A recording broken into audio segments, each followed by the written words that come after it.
이시안의 읽은 척 책방. 안녕하세요. 성신여대 겸임교수이자 시안책방의 주인 이시안입니다.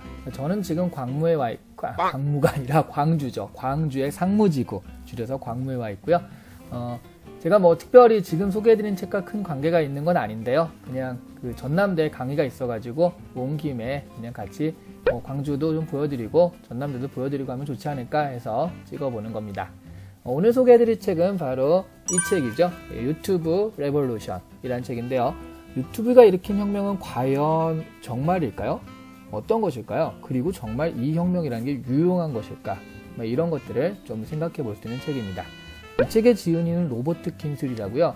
그 유튜브에 CBO라고 되어 있어요. 여기 B가 비즈니스를 얘기하는 건데, 비즈니스니까 사실 유튜브가 벌이는 사업을 총괄하는 그런 사람이라고 할 수 있죠.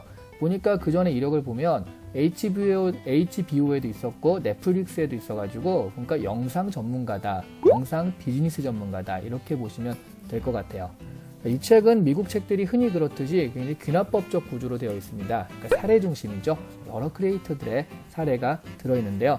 아무래도 유튜브 현역 관계자다 보니까 유튜브에 대한 찬양, 동영상의 찬란한 미래에 대해서 나와 있는 건 당연하고요. 하지만 그런 말들이 공허하지만은 않은 게 실제로 유튜브의 힘이 막강해지고 있다, 영향력이 커지고 있다는 걸 우리도 느끼고 있으니까요. 그리고 이 책은 유튜브 크리에이터, 그러니까 비즈니스라기보단 크리에이터에 대한 얘기고요.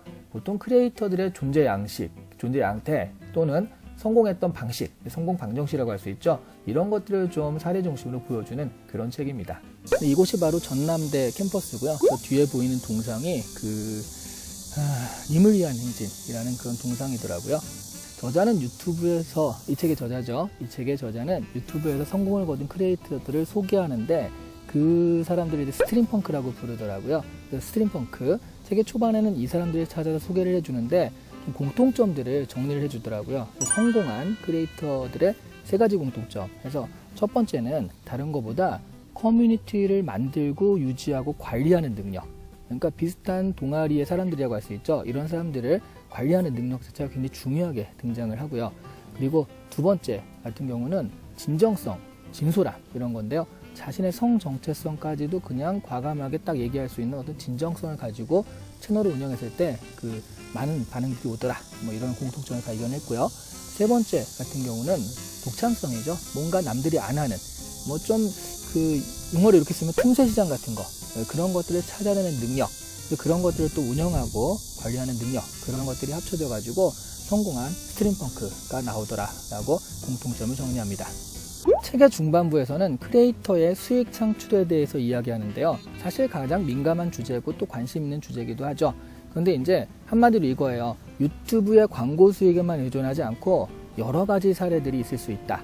그 중에 소개한 것들은 퀼트죠. 퀼트 교육 동영상으로 유명해진 사람이 있는데 그 사람이 퀼트 전문 오프 매장을 매가지고 오프라인 사례로 오프라인 매장으로 연결된 사례도 있었고요. 또 작곡가인데 유튜브에 이제 음악을 공개하다가 나중에 음악뿐만 아니라 예술 창작 후원 시스템 자체를 만들어서 그 플랫폼으로 또 돈을 벌게 된 예술가의 사례도 소개를 합니다. 이런 다양한 것들이 수익 창출의 여러 가지 구조가 될 수 있다, 그런 얘기를 했는데요. 최근 한국도 보면 대형 유튜버들이야 광고 수익 자체로도 되겠지만, 근데 이제 중소형 유튜버들을 보면 이 유튜브에 올린 내용들을 일종의 전문가들이니까 전문가로서 인정을 받고, 그래서 강연이라든가 교육 또는 그걸 통해 가지고 심지어 저서 방송까지 연결시키는 그런 중소형 유튜버들이 최근 좀 등장을 하는 것 같더라고요. 그리고 이 책의 후반부에는 유튜브 덕분에 엄청난 성공을 거둔 크리에이터들의 이야기가 소개됩니다. 저스틴 비버 같은 경우가 유튜브를 통해서 발굴된 예라고 하죠. 스쿠터 브라운한테 발굴이 됐었고요. 그리고 10대 전문 컨텐츠를 만드는 어썸니스 TV가 3,300만 달러 매각이 되기도 해요. 이 글의 글쓴이가 자기가 그거를 중개했었다라고 그렇게 성공담을 얘기하기도 합니다. 말하자면 이 책은 여러 크리에이터들의 성공담이자 유튜브의 성공담이기도 한데요. 그것만 보면 유튜브 그러시겠지라고 생각하겠지만, 문제는 이게 유튜브라는 사실이죠. 기술이 발달함에 따라 우리는 스마트폰을 다 손에 들게 되었고요. 스마트폰은 우리를 언제든지 크리에이터로 만들어줄 뿐더러 또한 그 컨텐츠를 시청할 수 있는 시청의 소비자로 만들어주기도 합니다.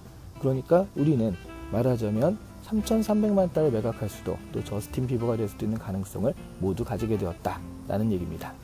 차세대에는 유저들의 시간을 저당 잡을 플랫폼이 네이버나 다운 같은 포털보다는 유튜브 같은 동영상 플랫폼이 될 것이라는 건 어떻게 보면 너무나 자명한 사실이고요. 실제로 그런 일이 벌써 일어나고 있거든요. 실제로 네이버 TV나 이런 데서는 지금 좀 더 확대된 그런 투자를 결정하기도 했다고 하고요. 아마존이라는 데는 트위치 TV를 사가지고 거기에 좀 투자를 하고 있기도 합니다. 이런 시대적 흐름 아래서 우리는 콘텐츠 소비자에서 콘텐츠 생산자를 변신을 한 번쯤은 꿈꿔 볼 만합니다. 스마트폰은 그것을 가능하게 해주었고요. 유튜브는 그것을 현실로 만들어주고 있습니다. 이 책은 그렇다면 나도 한번 하고 크리에이터를 꿈꾸게 하는 책이기도 하면서 또 그것을 활용한 비즈니스를 하면 어떨까라는 그런 생각을 하게 하는 책이기도 합니다. 솔직히 이 책 봤을 때요, 또 CBO가 직접 쓴 거니까 뭔가 유튜브를 했을 때 이게 화끈한 어떤 비결이 있을 것이다, 그런 기대감을 가지고 봤는데 그건 아니더라고요. 하지만 정말 기본에 충실한 유튜브에 대해서 좀 이해할 만한 그런 책이었습니다. 자, 오늘 이 시간에 읽은 첫 책방은 바로 이 책 유튜브 레볼루션, 시간을 지배하는 압도적 플랫폼이었고요. 저는 이시안이었습니다. 여기는 전남대였는데요. 특별히 전남대가 이 책과 큰 관계가 있는 건 아닌데요. 제가 강의가 있어가지고 여기 2, 3일 머물게 됐거든요. 그러면서 같이 한번 찍어봤습니다. 구독 부탁드리고요. 다음에도 우리가 외부에 가서 만날 수 있는 기회가 있으면 또 그렇게 하도록 하겠습니다. 바이바이.